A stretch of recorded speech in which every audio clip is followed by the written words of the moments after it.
Hey, hey, hey, thanks again for pressing play. And welcome once again to another edition Suns Jam Session podcast.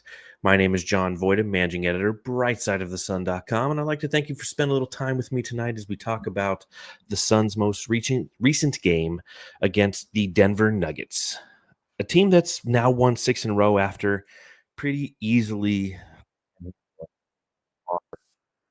our Phoenix Suns. I mean, it's one of those things where we know who this team is, we know how they play, and we know that when you go against a team like the Denver Nuggets, you're going to run into some challenges, right? You're going to run into some challenges. And those challenges come in the form of just being a team that is going to be tough to beat because of their connectivity, because of the way that they know how to operate as a system, they have that organic chemistry, right? And that organic chemistry is something that's tough to beat. So, that's just I don't know if I expected us to win this game. Obviously, didn't watch the game last night playing the Utah Jazz. I went to a comedy show instead. Saw everything that happened. Looked like it was a great uplifting win for Phoenix. Man, what a way to beat those fucking Utah Jazz. What they have 12 wins coming in. It took everything we had. So second night of back to back. Suns haven't played great on the second night of back to back thus far this season. Tough game. But kind of to be expected. So I'm going to talk about that and much more. It is a solo pod. Matthew not feeling great after last night, so I'm going to be running this one solo. I did put a link in the YouTube chat if you want to come on the show just briefly and just tell me what you saw from this game. Ask me any questions. Go for it. Why not? Let's get together. Let's talk about this thing. It's kind of like a call-in radio show, right? You call in, you ask me a question, or you make a couple statements. I play off of it. We'll try it out. We've done it a couple times in the past. Thought it was something worth that was fun to do in the past. So again, if you happen to be on YouTube, you should see a link that is clickable in the chat. Go ahead and click that. It's going to link you to StreamYard, which takes you right here to our show, and I can bring you on, and we can talk a little Suns basketball. So let's get into it. I'm going to be drinking myself one of these Suns brews, a Kolsch style ale from Four Peaks Brewing. Suns brew it up. So Saturday night with the Suns brew and the Suns. Ooh, Jesus, that's foamy. And the Suns Jam Session squad. Let's get to it.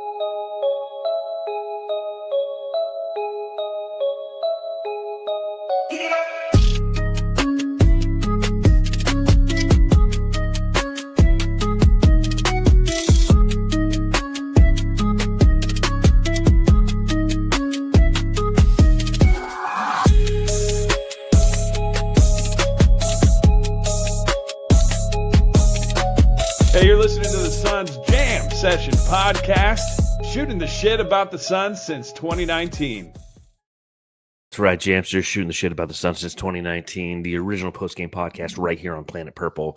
And again, thanks for hanging out with me tonight, talking about a game that, again, I mean, if I ask the question, I think I kind of know what the answer is. When was it over? I mean, this one, at least in my perception, was over before the game began. No Kevin Durant, no Bradley Beal, no Grayson Allen. It's a lot of firepower missed, and the Nuggets are a team that is, in every sense of the word, a team. And I think that when you try to play against, you have to have a perfect game when you play a team like the Nuggets, because with Nikola Jokic and the way that he attacks basketball and performs and can dissect you in so many different ways, it's tough to beat. It's tough to beat. And you know that you're going against a team that has the best 2-point shooting percentage in the league, takes the most 2-point shots. They're not a 3-point shooting team. So you have to play a perfect game, because if you can't stop them on the interior and you can't stop them on the exterior, either or, you're not going to win that game. And this was kind of that perfect battle, if you will, of this team couldn't stop. And by this team, I mean the Suns. They couldn't stop either aspect of the game. The Nuggets shot 50% from the field. They shot 45.7% from beyond the arc. So it's like, okay, eviscerate for us from 2, but miss those threes, and maybe we'll stand a chance. And we have to hit a ton of threes. Like I said in my preview for this game for Bright Side of the Sun, the Suns have to hit 20 threes, and even then, I don't know if they can do it. They hit 17 threes tonight. The Suns did. Shot 34%, but I mean, they knew that was going to be the best strategy. Is they were just going to have to chuck the ball, and didn't work out for them. Didn't work out for them because, again, just from a efficiency standpoint, the Nuggets just out-efficiented. Were more efficient. Let's just go with that. They were more efficient than the Suns. Shot 48.9% from the field. Suns shot 38.8%. And the Suns didn't kick themselves in the balls this game, right? Only 6 turnovers. I mean, I haven't looked up the stat, but that's either the best performance or the second best performance this year relative to total turnovers. The last 2 games, we have like 14 turnovers. We can do that in a half. It's like ain't no thing. This is like what we do, right? So it was a game where you hoped that some of that magic would carry over from last night against the Utah Jazz, but you also kind of doubted it would because you just know the team and you know the identity of this team this year is one that is inconsistent. And it's just, I mean, no matter how you look at it, through whatever lens you look at it, this Suns team just isn't a good basketball team.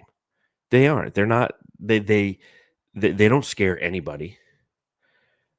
Nobody's scared. Utah wasn't scared of them last night. Utah. I mean, that's a team that's like actively tanking. And we're like, okay, listen, we need a Rex Chapman style Grayson Allen 3 just to send this motherfucker to overtime.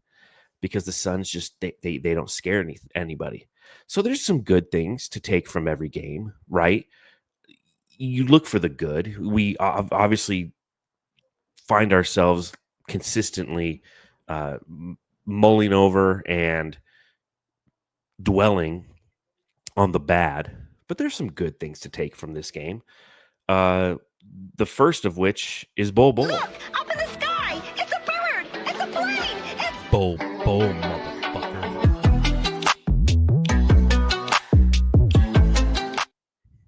And again, if anyone's watching on the YouTube chat, you see a link up there and you want to click it, come join me. If you want to ask me a question and you want to talk a little bit about how you're feeling as a Suns fan, I mean, we're at that point right now. Like with 31 games left in the season, and this team or is it 30 games now? 30 games left in the season, and we're 26-26. Like we're in therapy session mode every night where we're trying to just navigate how we feel about this team, knowing that they are fighting just to be a play-in team. And the future's murky. You know, we will have a couple draft picks this offseason, so that's going to give us some semblance of hope potentially. But there's a lot of things broken with the Suns. So again, if you want to come and talk with me a little bit, feel free to do so. And Bol, you know, second consecutive game, he's getting minutes. He got 33 minutes tonight. He's 8 of 17 from the field. Like Devin Booker shot 19 shots, and then Tyus Jones and Bol shot the next most shots. So they're definitely giving him a run right now. Now 3 of 10 from beyond the arc, but he had 19 points. He had 7 rebounds, had an assist, had 4 blocked shots. I'm somebody who pretty consistently doesn't support playing Bol a lot of minutes. I just haven't. Not from a developmental standpoint. I just don't think he has the chops to consistently be a quality NBA player. But 26-26, 30 games left. Let me pull up the standings real quick and see what's happened in the Western Conference today. Okay, so it doesn't have our loss logged yet, but we're going to be tied with Golden State at 26-26. So we'll continue to be the 9th seed, or maybe we'll be the 10th seed. You know, so we'll see. We'll see. You know, but now's the time to give Bol some run. I mean, that's just what it comes down to. That's what you got to give Bol some run at this point. So let's go ahead. Let's bring in Seth Logan. Let's see. Here we go. Boom. Seth, welcome. All Welcome, right. man. You're always firing up in the chat, man. Welcome to the show. How you feeling about this game? How you feeling about this Suns team? All right. Well, I got to say, guys, listen up. These last 2 games, last night, tonight, honestly, I kind of enjoyed what I saw. It's cool seeing some of these guys get some run. Tonight, tie, bowl, obviously, last couple of games. It's fun stuff. I'm sorry if my connection is weird. No, you're fine. I just want to show Look off. at all that. Got That's some signed jersey. nice. Yes. Right here. Anyway. That's a fan right there. Way back. Moved here in 90. Anyway. Listen. I liked your article, John, because when you said just that whole thing about like the stages of grief, and that we're in the stage of acceptance right now. This is where we're. So just accept where we're at and enjoy the product, and be a fan. I appreciate that. I'm out. Awesome. Thank you, Seth. It's awesome having you on the show. Thank you for all your support in the chat. Truly appreciate it. And thank you. And I will say one thing that Seth said there, and there's a lot of merit to it, and it is the one thing that I really enjoyed today. And I wrote this in the recap for Brightside. So I was covering the game for brightsideofthesun.com. And it was exciting seeing, as Seth mentioned, seeing the young guys get some run, because how often this season have we played against opposing teams that are undermanned, and we know that it's going to be a battle, but our team doesn't appear to know, right? So it's fun to watch them. If you're the opposing fan base, it's fun to watch your guys, your B levels and C level guys go out there and fight and try to develop some semblance of chemistry. It's a hunger that you just haven't felt much from this Phoenix Suns team this year. Kevin Durant, for how great of a player he is, he doesn't have that fighter hunger. He's Kevin Durant. Bradley Beal, he has a spark in him, but it's the same thing. Devin Booker, it's the same thing. There's a lackadaisicalness that occurs throughout the game because they feel like they can fall back on their talent at any time. Whereas you have these young guys in here who don't necessarily have the talent, but they have the drive.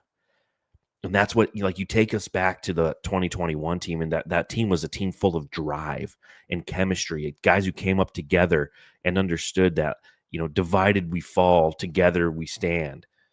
And you saw aspects of that tonight with D. Lee getting some run, Ty Washington, Bol. It was really, really fun to watch those guys. Now, I mean, the talent loses out. In that fourth quarter, they being the Nuggets, sat Nikola Jokic, and they go, okay, for the first 6 minutes, let's just see what the Suns C squad can do against our B squad. And if our B squad can hold the line, then we're up 17 coming into this quarter. We're not going to need Jokic back or Aaron Gordon. And that's what they did. I mean, they just ultimately they couldn't hack it, but it was just fun to see. It takes you back to those teams that were fighting for minutes and fighting for relevancy, knowing that some of them, and you'd see their personalities, right? Some of them would be the ball hogs who are like, hey, man, if I could put some good highlights together, I can go some places. And some of them were chemistry guys. And we're all about the team aspect of basketball, passing the ball, making each other better as a unit. And those are the guys who you get excited about. And the ball hogs, you wanted to get the fuck out of town. And I think that's where we're kind of at as a Suns team, is we know that a retooling is needed. That unfortunately the Bradley Beal contract, as I've said again and again, has sunk this opportunity for the Suns. Kevin Durant probably is going to be gone this upcoming summer. That's just my guess here on February 8th. And you're going to have to do a soft retool. And the hope is you can get more players who are fighters, who aren't established, who are trying to be established. And I feel bad somewhat for that team that we had last year, because I thought Keita Bates-Diop was a good player. I thought Chimezie Metu was a good player. I thought that Jordan Goodwin, who just got signed by the Lakers, was a good player. And I thought there's one other guy we're missing there. Keita Bates-Diop. Oh, Yuta Watanabe. I thought he was going to be a good player. And for some reason, those guys just couldn't get it together. But those were the guys who were kind of like they had the fight in them, but they were too passive because they were standing next to greatness in Kevin Durant, and that does a certain thing. So Peter in the chat, I feel for you, Voida. It's hard to do shows when everyone knows we are not going to win the game, and we're probably not going to get into the postseason. Oh, trust me, I know. Oh, I know. That's why last night I went and saw Pete Holmes. I went and hung out with my wife and my brother, and we went downtown Phoenix, met up with Lissy, had some drinks beforehand. Then he went to the game and left early. He left early. And I went and saw Pete Holmes. I laughed my fucking ass off. So I had a good time, and then came home and kind of saw what happened with the Suns. And, I was like, that's awesome. But again, I was still kind of in that mode or that mindset of, wow, it took all of that to beat the Jazz. Fuck, we suck, or fuck, we're in this stage right now of Suns basketball where we're so in the middle. We are so in the darkest timeline. But again, if you're on YouTube and you see that link that's there, go ahead, just like Seth just did. Join me real quick if you want to talk a little Suns, because I want to hear what you guys are feeling. I see it obviously in the chat from time to time, and I try to catch as much as I can, but sometimes it's tough. So let's see what David Jafansky says in the chat. He says, John, do you agree with me that Suns fans should go to games with bags over their heads? I don't. And that's, again, if you want to, I wouldn't sit there and be like, dude, the fuck's this guy's problem? I just want to actively promote it, because I think that the Suns, the one thing I will say about the organization is they're trying. Like, you look at organizations that have fans who show up with bags on their head, it's because they feel like they've been failed by their organization for just mailing it in consistently and over a long period of time. Jets fans, maybe not. But that being said, the Suns have been trying. They've just been making bad moves. New owner syndrome is a thing. There's a reason why Bill Simmons has been calling it that for 10 years. It's because when a new ownership group comes in and they take over, they want to have their imprint on the team. They want to make it theirs. It's like if you get a new office at work and it was somebody's old office and they left some shit in there, or they left the desk a certain way, you might move the desk to make it more you and to fit your needs. And that's what the Suns did, is they moved the desk when they got Kevin Durant. And then they took another shot at another all-star, 3-time all-star, but another all-star in Bradley Beal. And these were the wrong moves. And only going through it can Matt Ishbia and his ownership group learn that. It's unfortunate because we as fans are the ones who suffer. And trust me, he suffers. He'll suffer financially. I guarantee you that the highest paid team in NBA history is not going to make any revenue in the playoffs this year. They might not even get a home play-in game, right? So they're going to continue to try, and for that I'm appreciative. They failed on their decisions. It's clear as day, and I don't blame the ownership for trying. I blame the ownership for not having the foresight to realize a deal like Bradley Beal is just going to kill you. Is just going to just destroy you. But good question. If you want to go to the game and you want to put a bag on your head, by all means do it. I mean, you're a fan. Do what you want. If that's your way of sending a message, I'm all for it. Creepy Crawley, stop talking, John. I want to see the chat jump on. Nobody's coming in, Boyd. So stage fright. It's all good. It's all good. Thoughts on JJ's press conference? Pretty basic. He just kind of deflected, as a GM's going to. They're never going to give you the right answer. That's what another thing that's so funny is, like, people get frustrated at the media, right? Dwayne Rankin, Gerald Bourguet, Kellen Olson. You guys never ask the real tough questions. We're not going to get the real tough answers. You're not going to sit there and be like, tell me what really happened. You see James Jones, he's a master deflection. I've asked him a couple questions in the past. He just deflects it to whatever his narrative is that he wants to talk about. So you can't really get overly frustrated at the local media for not asking the questions. They're never going to get the answers that you want. So anyways, we're welcoming on. Welcome, Saul. Oops, there you are. Boom. Saul, what's going on, man? How are you feeling as a Suns fan, man? You're always in the chat. I appreciate your support. How you feeling, man? We're doing good, man. Can you hear me? Mm-hmm. Awesome. Well, like Seth said, we just got to ride the wave and see what happens until the end of the year. Hopefully some of these young guys get some run. what do you want to see for the rest of the year? Is just that, like, just play the young guys, just say, fuck it, white flag this thing? Or is there, like, because the standings are still somewhat, like, there's still a little bit of hope that we can maybe get into the 60s? Like, should we continue to fight and then see where we're at with, like, 10 games left?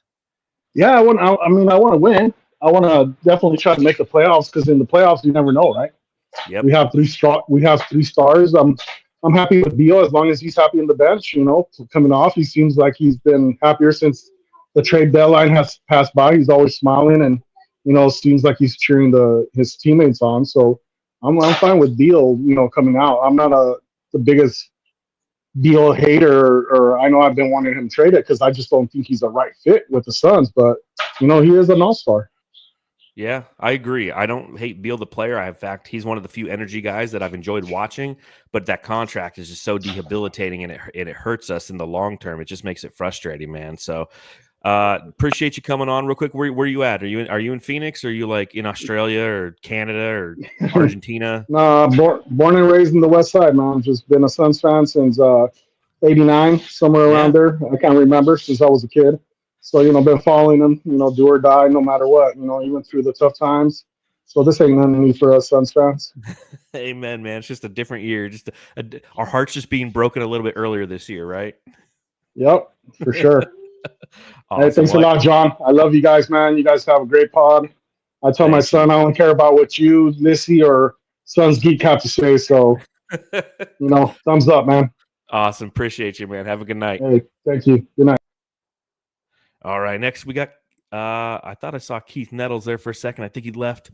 But again, thank you guys for hopping on real quick and reminding me that I'm not alone. Because a lot of times, I see you guys in the chat, and Matthew and I, we go back and forth, and Suns Geek will pop on, and Boyd will say something stupid in the chat. But for the most part, it's just nice talking it out with people. It's nice talking about and remembering that the one thing that we all have in common is our shared history of disappointment in this franchise. And I think that that's why this season has been tough, because there were such high expectations going into it. And it's funny because, like, we still have 30 games to go, and I'm already like I'm going through the stages, right? I'm accepting that everything that I expected is just not come to fruition. And on brightsideofthesun.com, we have a great community there too of people who comment on all the articles. And again, if you read my writing, thank you. I love to write. Clearly, I write probably more than I should. But at the same time, you see people like, "Ooh, man, you guys were all way wrong at the beginning of the season." Like, yeah, we were. Okay, cool. Thanks for reminding me of that too. Like, I don't know. It's just tis a season for suck. Devin Booker. We'll talk some Devin Booker. Allow me to reintroduce myself. My name is Big Dick Booker. Kind of a ho-hum night from Devin Booker tonight. 24 points, 8 of 19 from the field, 3 of 8 from beyond the arc, 7 total rebounds, only 3 assists, only a couple turnovers. Just kind of a guy out there who didn't have much of a supporting cast. Looked good, though. I mean, Book's been looking good. Obviously, he went for 47 last night. He's been on an absolute tear since he was denied access to the All-Star game locker room. But he looked really good. Just obviously not enough against a team that is a team. Booker versus the Nuggets. Who's going to win? The fucking Nuggets.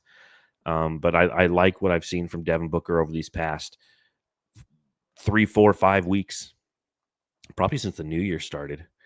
And isn't it funny how, man, people were all frustrated with Devin Booker because he had that slow start, which he has every year. Like, every year he kind of has a slow start. He stumbles out of the gate because I think he's always trying to adjust to the new team that's around him.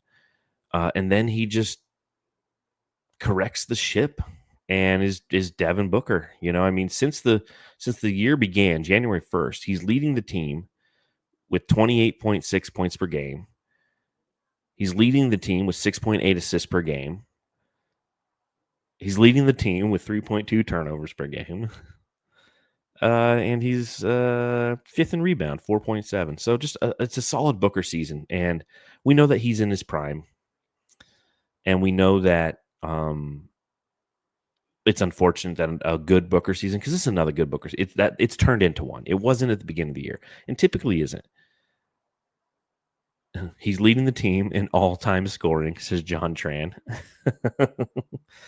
But yeah, it's just unfortunate that he's doing it on a team that's just so mundane. And the KD stands will be out there beating that drum as they normally do. This is Devin Booker's town, man. Like, we're Devin Booker. We're Suns fans. If you're a Suns fan, you're a Devin Booker fan. If you're a Suns fan, you're not necessarily a KD fan, right? He's a hired mercenary who's come in here for a couple of years, and we haven't done shit since he's been here. Whereas Devin Booker, we've watched his entire journey, all 15,660 plus points. You know, he's over 15,670 now, or 700 now. We've watched it all. We've seen it. He's ours. He's ours. And he always will be ours. That was great analysis by me. Ernesto, was it the Olympics too? I think there was a little bit of Olympic hangover. I think the challenge for him is he played in the Olympics a certain kind of basketball, and he was kind of hoping that this season, with the roster that's built around him, he could probably lay off a little bit and not be as aggressive as he normally was. Maybe hoping that some of the basketball style that he played in the Olympics over there in Paris could translate to this team. You had more defined roles. You had a point guard this year. You had Bradley Beal. He could play the small forward like he did with the Olympic team. You got KD. You had Nurk. And that's probably why there was an adjustment period. There's definitely an adjustment period. Book's D has dropped off from Creepy Crowley.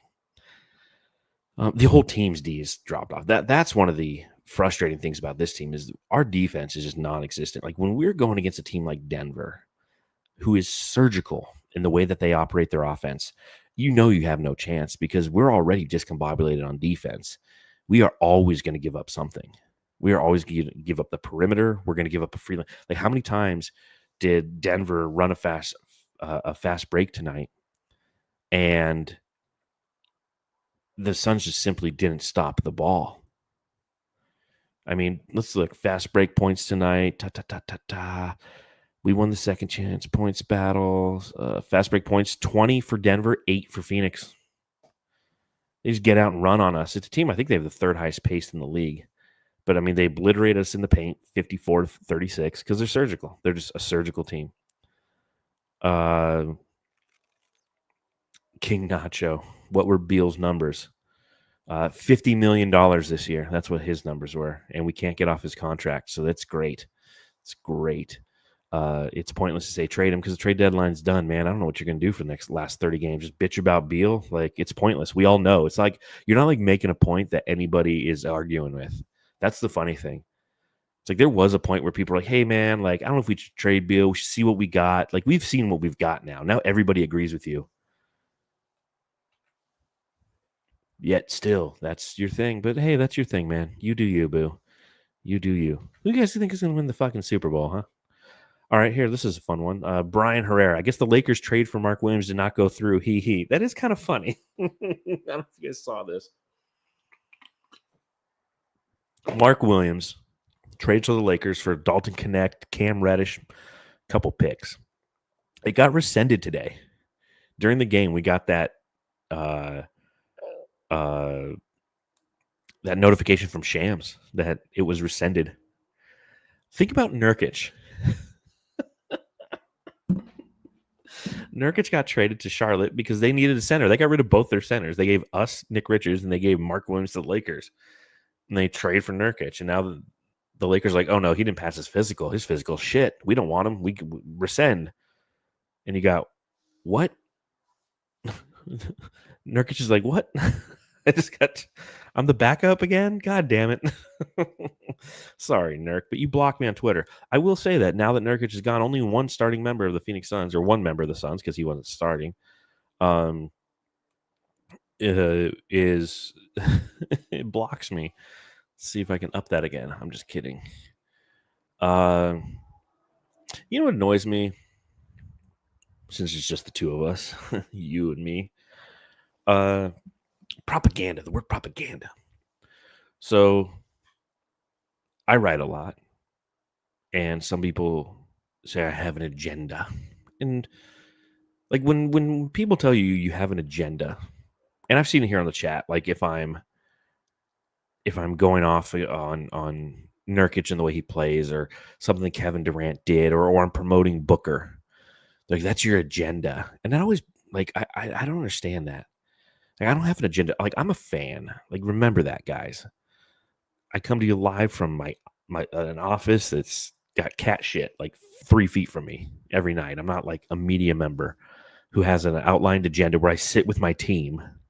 Okay, guys, what are we going to promote out there today? We're media, right? So we got to promote it. No, I'm fan media, dude. I react to things, sometimes emotionally, but I react to things.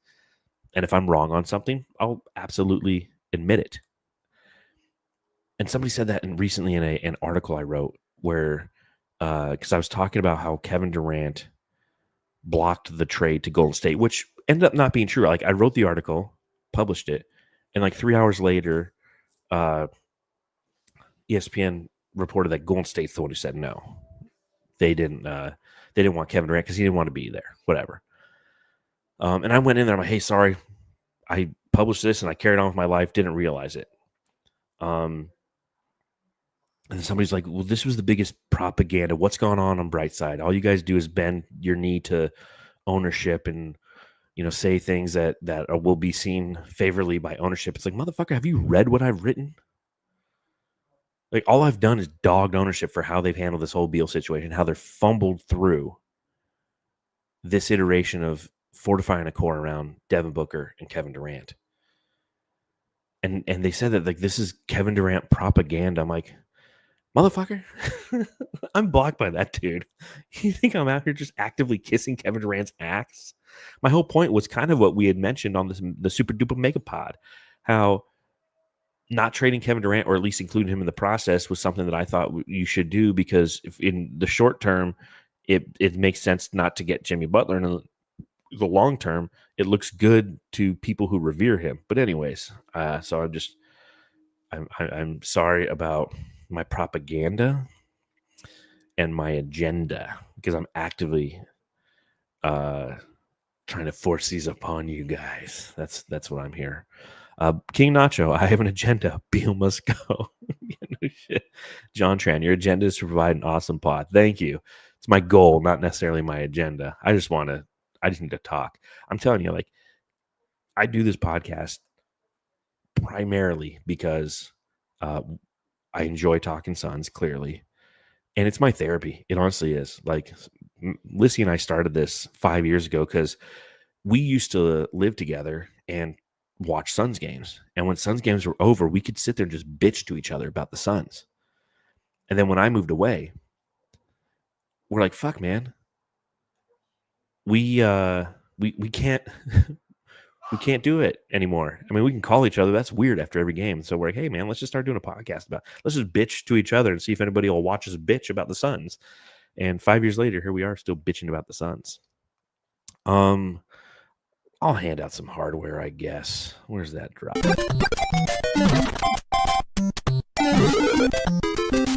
Jam star of the game. Real quick, I didn't do subreddit stakeout. I was covering the game on behalf of Bright Side of the Sun, and I just don't like going to the Denver subreddit. It's probably good material, actually, now that I think about it, but my apologies. I didn't do that. But if you happen to be watching along live, let me know in the chat who your jam star of the game is.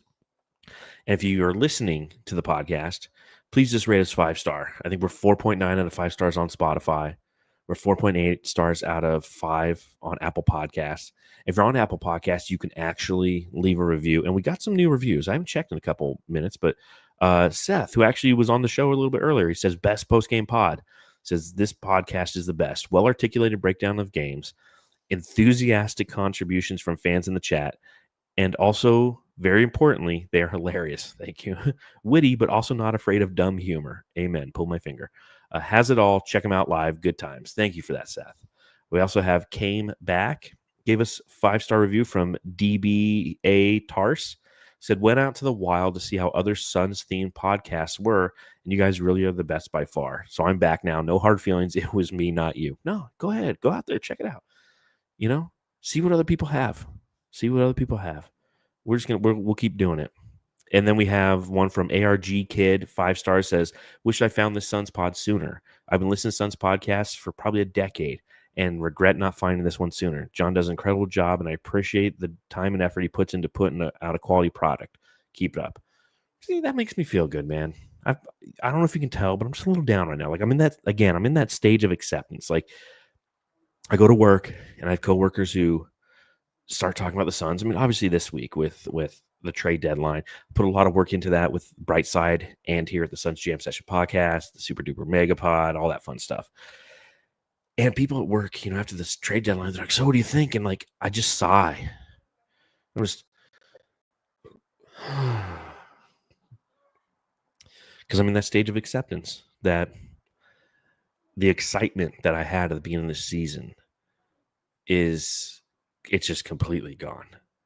And I think I said this on the Super Duper Mega Pod, but I'm just kind of hurt right now as a Suns fan. And I'll get through this, and I'll try to find the brightness in each game, knowing that it's like the off season is quickly approaching, but it's a defeated feeling. Let's see here. All right, Suns lose is the Jam Star from Brian. Jam Star Smoke a Bowl. Amen. John Tran, I want to give it to Bull. Ernesto Bull. Jam Star Voida, thank you. Peter Papalardo. Bull from Keith Nettles. Jam Stars Beals Pedicurist. Interesting. Beal Broken Nail out 3 weeks from John Carl. Saul Best Suns Pod Faux Show. Thank you. King Nacho, shout out to my friends on the Aussie Suns podcast. Love those guys. Hate this dumb shit that Boyd says in my chat over here. But you know what? I have it coming because every now and then I catch his podcast. And I will say, Boyd, I am so much funnier than you in the chat, dude. It's like, it's not a competition, right? Like me watching a chat of a fellow Suns podcast, like I'm fucking hilarious in that shit. Oh man. You know it, Boyd. You fucking know it. You just talk about like masturbation. It's like it's not even funny. I go Bobo's the Jam Star. I agree, man. Like I was highly impressed with him tonight. I'm somebody who's definitely not been supportive of Bull. And for those of you who listen to the podcast, all right, this isn't a YouTube thing, but for those of you who listen, I've been releasing these Jam Star shorts, right? Jorts, if you will. And because every Wednesday I go on the radio with Rooster on AM 1060, the Sports Zone. And I'm on for like 15 minutes. And what I've been doing is I've been taking that audio because I found it on SoundCloud. Don't tell them I did this. I don't know if I can, but I did. It's out there. It's downloadable content. But I snip the audio and I release it as a podcast in audio form. Jam Session Short. I think actually the last episode, maybe before this one or two before this, if you're on our podcast feed, is one of those jorts. And man, Rooster loves Bowl. And quite often I have to tell him, like, dude, stop with the Bowl love, man. Like, it's not going to be, it's not going to happen. And I had to text him tonight, like, dude, you got to be loving yourself some Bowl because he's stepping up. He's making you look like, I know when I'm on the show next Wednesday, he's going to, what about Bowl? I'm just going to be like, you're right, man. Like, give him a run. Why not? Give him a run. Why not? So, yeah, everyone loves the Bowl, as John Tran says. So nothing wrong with that. All right, upcoming for the Phoenix Suns. Next up, we have a couple days off. Enjoy them. Super Bowl tomorrow. I don't give a shit about the Super Bowl. I give no shits, but I put a bunch of bets down just to make me want to give a shit. But next up, Suns Tuesday. We got 2 more games until the All-Star break, where we could all use a break, right? But 2 more games until the All-Star break. Tuesday, we play the Memphis Grizzlies at home. Not looking forward to that one. A high-energy team. They're going to hustle, run the Suns right off the floor. And then the next night, we have another back-to-back. And this one, we're home on Tuesday. Wednesday, we go to Houston, a team that we haven't seen yet, a team that's in the 4th seed in the Western Conference. Team is going to beat the shit out of us too. So it's a good thing we barely beat Utah, or we'd have like a 6-game losing streak heading into the All-Star break. So, I mean, that's just the state of the Suns. On that note, Jamsters, I think I'm going to go ahead and I'm going to get out of here. Again, I truly appreciate you hanging out on a Saturday night with me. Cheers. Have a sun brew. I'm going to actually go watch. I'm watching Better Call Saul. I watch all of Breaking Bad, so it's time to. I've never watched Better Call Saul. I've seen Breaking Bad before. The missus and I rewatched that whole thing, and now it's off to Better Call Saul. So I'm going to go watch Better Call Saul. Keith Nettle says he's an NCAA guy. Are you talking about the video game, or are you talking about actually watching it? Because I am too. I love college football, man. I love college football. I'll find out more on the next show. So everybody, have a great night. Go Suns. Even during this bullshit, go Suns. We'll still be here for you. We're the Suns Jam Session podcast. We are, I mean, this is what it's about, man. It's what being a fan's about, right? Getting together, crying on each other's shoulders, utilizing this as some therapy, if you will, and putting it all in here so we can go out in our lives and we don't like punch people when they're writing checks at the supermarket. I went yesterday morning to Fry's to get Super Bowl stuff, and I didn't realize it was like old folks morning. Nothing against old folks, but I mean, these people were just leaving carts in the middle of aisles, like slanted, so you can't get around them, and they're off talking to Betty Lou, who they haven't seen since 1975. Slow as hell, just couldn't get through the fucking supermarket. It was so frustrating. I forgot like 3 things. So I was getting so pissed, and then I get to the cashier, and the lady in front of me is like writing a check. A goddamn check. A goddamn check. Go home and love your checkbook.